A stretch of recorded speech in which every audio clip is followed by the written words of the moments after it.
We have seen the structure of the microorganism, what are the microorganism. ठीक है, अब हम देखेंगे हमने ह्यूमन बॉडी में क्या इंपॉर्टेंस होती है वो भी देख लें। Now will see in food industry, food industry में कैसे माइक्रोऑर्गेनिजम्स हमारे काम आते हैं देखते हैं।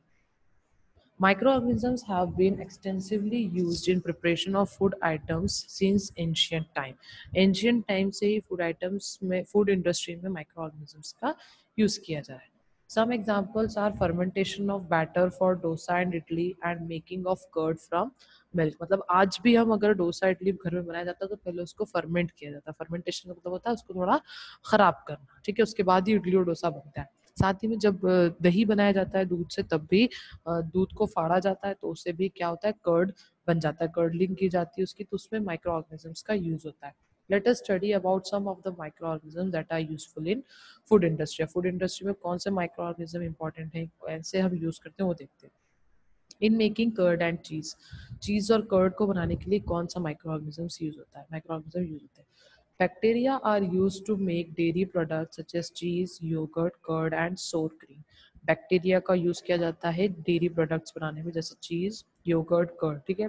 अ bacterium called lactobacillus is added to milk which grows and ferment the milk. ये लैक्टोबैसिलस बैक्टीरिया है जो कि दूध में मिलाया जाता है, इससे क्या होता है वो ग्रो होते हैं और फर्मेंट करते हैं किसे, मिल्क को। Bacteria feed on lactose a milk sugar and convert it into lactic acid. अब बैक्टीरिया क्या करते हैं, जो मिल्क शुगर है लैक्टोस उसे कंज्यूम करते हैं, उसे कन्वर्ट कर देते हैं लैक्टिक एसिड में। As the milk becomes more acidic, the milk protein called casein clumps together to form thicker curd. और जब जैसे ही वो जो प्रोटीन है, जब एसिड जो है वो प्रोटीन में बनता है तो वो उसमें एसिड है, अब जो मिल्क के अंदर जो प्रोटीन है वो क्या हो जाता है, क्लम्प्स बन जाते हैं, मतलब वो बहुत पास पास आ जाते हैं, गुच्छे जैसे बन जाते हैं, और क्या बन जाता है, हमें मिल जाता है थिकर कर्ड और हमें दही मिल जाता है। The curd is sour due to the presence of lactic acid. और दही खट्टा किस वजह से होता है, किस वजह से होता है, लैक्टिक एसिड की वजह से होता है। तो लैक्टोबैसिलस क्या करता है, हमें दही, दूध से दही मिलता है, हमें किस ऑर्गेनिज्म, किस माइक्रोस्कोपिक ऑर्गेनिज्म की वजह से, बैक्टीरिया दैट इज लैक्टोबैसिलस, ठीक है। The different types of bacteria are used to make different kinds of cheese, each with its own unique taste and texture. हर बैक्टीरिया का अपना हर बैक्टीरिया से अलग अलग बैक्टीरिया से अलग अलग चीज़ बनाई जाते हैं और उनके बेसिस पर ही उनका यूनिक टेस्ट होता है और टेक्सचर होता है, ठीक है। Now in baking industry, baking industry में कैसे हम यूज़ करते हैं। Yeast is a very useful fungi used in making baked items such as bread, cake and pizza, and food items such as idli, dosa, dhokla, bhaturas and naan. इतनी सारी चीज़ें baking बनती है, पिज्ज़ा बेक होके बनता है, bread bake होके बनते हैं, केक जैसे इडली, डोसा, ढोकला, ये सारी चीज़ें बेक की जाती हैं, ठीक है, इनको बेक किया जाता है या फिर उसमें कुछ ऑर्गेनिज्म का यूज़ किया जाता है। All these items are made with either ice either rice, wheat और मैदा which act as food for the yeast। अब ये तो या तो ये आइटम किससे बनाए जाते हैं, राइस से बनाए जाते हैं, व्हीट से बनाए जाते हैं या मैदा से बनाए जाते हैं, जो कि क्या काम करते हैं, एज अ फूड काम करते हैं यीस्ट के लिए, ठीक है। Yeast consume the sugar in food, releasing carbon dioxide and alcohol as byproduct। अब yeast क्या करता है, जो फूड के अंदर शुगर है उसे कंज्यूम करता है और कार्बन डाइऑक्साइड की तरह उसे और कार्बन डाइऑक्साइड रिलीज करता है और साथ ही में अल्कोहल एज बाय प्रोडक्ट भी मिलता है। The carbon dioxide is trapped in the dough and causes the dough to rise in volume. अब कार्बन डाइऑक्साइड क्या होता है, डो के अंदर ही रह जाता है, मतलब जो आटा गूंथा हुआ है उसके अंदर ही कार्बन डाइऑक्साइड रह जाती है। अब जब वो रह जाती है तो क्या होता है, वो आटा फूल जाता है। ऐसे जब भी फर्मेंटेशन किया जाता है इडली डोसे के बैटर को भी, तो अगर आप देखेंगे तो पहले तो पीस के रखा जाता है, उसे ढक देते हैं हम। उसके बाद अगर 4-5 घंटे बाद देखते हैं या ओवरनाइट के बाद देखते हैं तो वो उसका बैटर की वॉल्यूम जो है वो बढ़ जाती है, वो ऊपर उठ जाता है, राइज हो जाता है। किस वजह से होता है, वो यीस्ट की वजह से। When a bread or cake is baked at high temperature, the gas bubbles burst, letting carbon dioxide escape and making the food item porous and spongy। और ऐसे जब ब्रेड के अंदर यीस्ट डाले जाती है और जब उसको हाई टेम्परेचर पे हम बेक करते हैं, जब उसको पकाया जाता है तो गैस बबल्स जो होते हैं कार्बन डाइऑक्साइड के वो फूट कर बाहर निकलना, जब वो फूटते हैं तो वहां पर वो होल हो जाता है और वो होल क्या बनाता है, हमारे केक को स्पंजी बनाता है और साथ ही में पोरस बनाता है, इसलिए तो हमें स्पंजी केक ज्यादा पसंद आता है, ठीक है। तो ये था बेकिंग इंडस्ट्री में यूज हुआ। Now in preparing alcoholic beverages, alcoholic beverages में कैसे काम आता है देखते हैं। Yeast is used in brewing alcohols. This process is also called fermentation। ठीक है, यीस्ट जो है अल्कोहल बनाने में यूज होता है और उस प्रोसेस को क्या कहा जाता है, फर्मेंटेशन कहा जाता है। This yeast feed on the sugar content in various fruits, rice, wheat and barley. अब इसके अंदर क्या होता है, इसमें शुगर कंटेंट होता है, जैसे कि फ्रूट्स होते हैं, राइस होता है, व्हीट, बार्ले होता है। At the end, due to anaerobic respiration, the sugar is converted into alcohol and carbon dioxide gas, which is released. अब anaerobic respiration मतलब ऑक्सीजन का यहाँ पर कोई काम नहीं होता है, तो क्या होता है, शुगर किस में कन्वर्ट हो जाती है, अल्कोहल में कन्वर्ट हो जाती है और कार्बन डाइऑक्साइड गैस रिलीज हो जाती है। मतलब यीस्ट और ग्लूकोज को अगर आपने मिला लिया है तो आपको क्या मिलेगा, alcohol plus carbon dioxide. Carbon dioxide तो एटमॉस्फेयर में रिलीज हो गई और अल्कोहल ऐसा आपको प्रोडक्ट मिल गया। ठीक है, तो ये था इन अल्कोहलिक ब्रेवेजेस बनाने। नाउ एज फूड, फूड की तरह भी यूज किया जाता है, देखते हैं कैसे।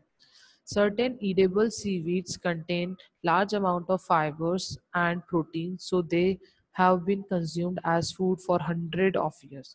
बहुत सारे edible seaweeds हैं जिन्हें कैसे, जिसमें बहुत अमाउंट होता है फाइबर और प्रोटीन का, इसलिए उन्हें बहुत सालों से यूज किया जा रहा है एज फूड। जिसमें प्रोटीन की कमी होती है तो वो क्या करते हैं, एल्गे को यूज कर लेते हैं, जैसे red algae, green algae and brown algae are sub groups of edible algae. ये कुछ ग्रुप्स के नाम है ईटेबल एल्गे का। Some mushrooms are edible. They are rich in nutrients such as vitamin B and minerals. कुछ mushroom होते हैं वो eatable होते हैं, किसमें rich होते हैं वो, vitamin B में और minerals में। But some of them are highly poisonous such as toadstools। ठीक है, और कुछ मशरूम ऐसे होते हैं जो बहुत ज्यादा पॉइजनस होते हैं, मतलब खाया आपने और किसी ने भी खाया और उसकी फौरन डेथ हो सकती है। तो इसीलिए कुछ मशरूम्स हमें वाइटामिन और मिनरल देते हैं और कुछ मशरूम जो होते हैं वो बहुत ज्यादा पॉइजनस होते हैं। They look similar to edible mushroom. और सबसे बड़ी कंफ्यूजन की बात यही होती है, इसके अंदर वो दिखते ईडेबल मशरूम की तरह ही है बट वो ईडेबल नहीं होते हैं। So no one has to be extremely so one has to be extremely careful while eating mushroom। इसलिए अगर आप मशरूम ईट करें, या तो वैसे तो अपने इधर बहुत कम ईट किया जाता है, बट अगर आप ईट करें तो ध्यान से करें। The most commonly consumed mushroom is the button mushroom and makes up about 40% of mushrooms grown around the world। Mostly ये मशरूम ही ईट किया जाता है, बटन मशरूम। ठीक है, और ये पूरे वर्ल्ड में 40% तक ग्रो किया जाता है, क्योंकि अब इसकी जो फूड की जो इम्पोर्टेंस है वो ज़्यादा बढ़ गई है, पहले तो मशरूम इतना ईट नहीं किया जाता था। ठीक है, तो ये हो गए हैं आपके ईटेबल मशरूम्स, बटन मशरूम्स हैं आपके ईटेबल मशरूम। ठीक है, now in preparation of antibiotics and vaccine, antibiotics और वैक्सीन बनाने में कैसे हेल्प करता है माइक्रो ऑर्गेनिज्म, देखते हैं एंटीबायोटिक्स कैसे बनती है।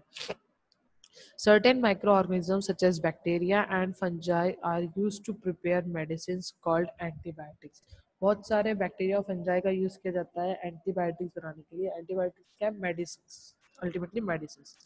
These antibiotics are life-saving medicines that are used to treat infectious diseases in humans, animals and even plants। अब ये एंटीबायोटिक्स क्यों बनाई जाती है, लाइफ सेविंग, मतलब जिंदगी को बचाने के लिए बनाई जाती है। किस इन्फेक्शियस डिजीज से, मतलब जो डिजीज इन्फेक्शन से हुआ है, किसी चीज़ के इन्फेक्शन से हुआ है, उसे बचाने के लिए एंटीबायोटिक्स बनाई जाती है। अब चाहे वो डिजीज ह्यूमंस में हुआ हो, एनिमल्स में हुआ हो या प्लांट्स में हुआ। द एंटीबायोटिक्स इनहिबिट और destroy the growth of harmful microbes. अब एंटीबायोटिक्स क्या करते हैं, या तो रोक देते हैं माइक्रोब्स की ग्रोथ को, या पूरी तरह से उस हार्मफुल माइक्रोब को खत्म कर देते हैं।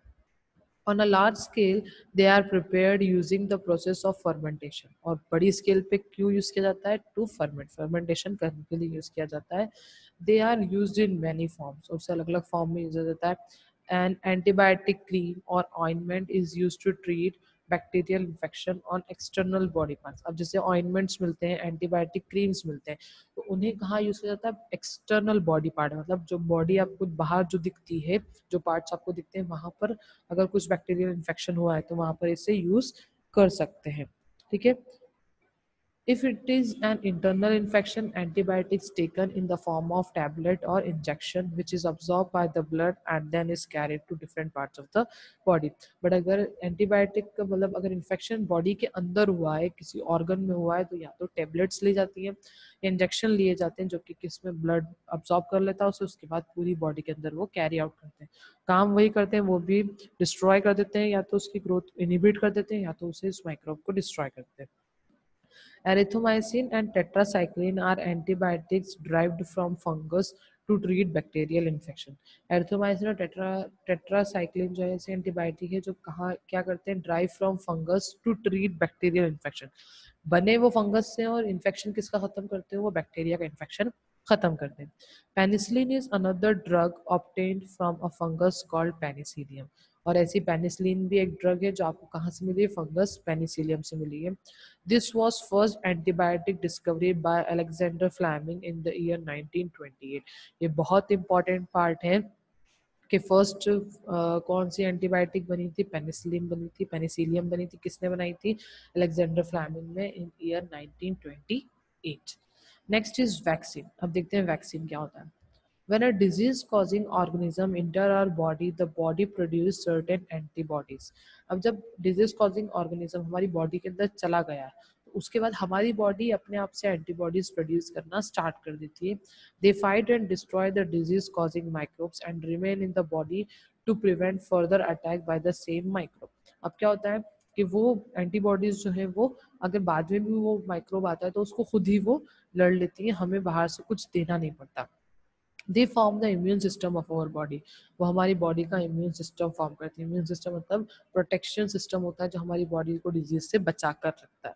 अ biological preparation made from killed और weakened disease causing microbe is called a vaccine. Vaccine एक बायोलॉजिकल प्रिपरेशन जिसके अंदर किल्ड या फिर वीक डिजीज कॉजिंग माइक्रोब्स जो है उससे बनाया जाता है तो उसे क्या कहा जाता है, वैक्सीन कहा जाता है। The vaccine can be given orally और इंजेक्टेड इनटू द बॉडी। अब वैक्सीन ओरली भी ली जाती है, मतलब गोलियों की तरह, टैबलेट्स की तरह भी ली जाती है, या फिर उनसे इंजेक्शन की तरह भी लिया जाता है। This process called vaccination. और इस प्रोसेस को क्या कहते हैं, vaccination. When a vaccine is given to a healthy person, it stimulates his or her body, which produces the corresponding antibodies and protects the body from future infections by the same microbe. अब क्या होता है, एक बार अगर vaccine दे दिए, healthy person को दे दिए, तो अपने आप ही उसकी एंटीबॉडीज जो है बॉडी में प्रोड्यूस होना स्टार्ट हो जाती है, वो बॉडी में रहती हैं। और अगर वो डिजीज इफेक्ट करता है या वो माइक्रोब बॉडी पर अटैक करता है तो वो अपने आप ही बॉडी को, हमारी बॉडी को हेल्दी रखती है, हमें कोई इन्फेक्शन नहीं होता है।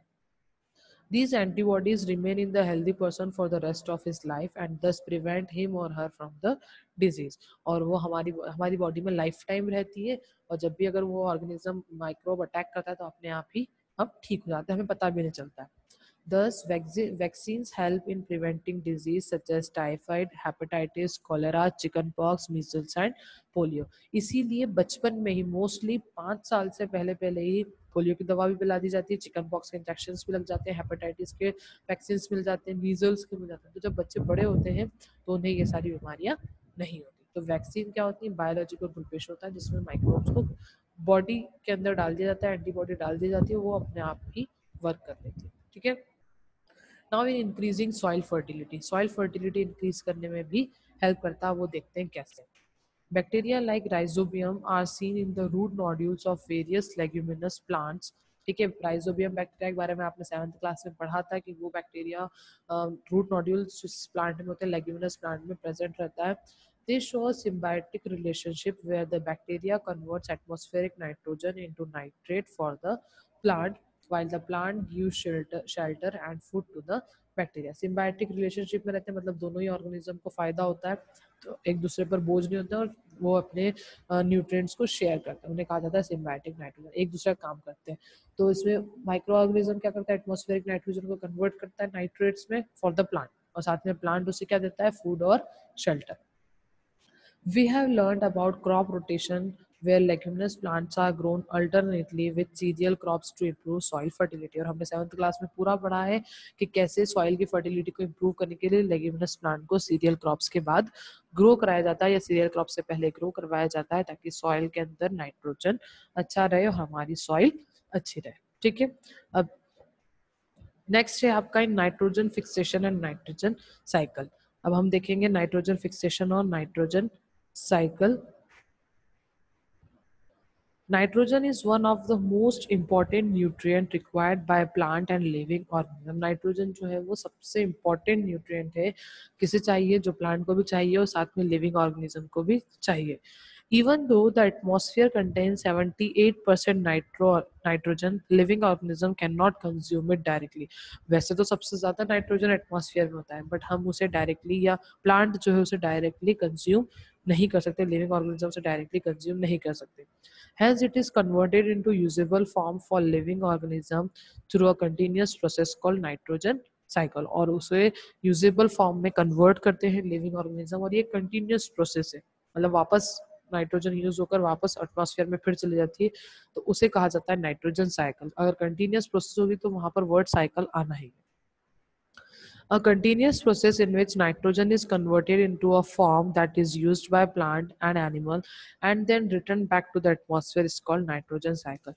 ऐसी continuous process जिसके अंदर plant और animal nitrogen को convert करके use भी कर लेते हैं और साथ ही में उसको फिर से return भी कर देते हैं atmosphere में, तो उसे कहा जाता है nitrogen cycle.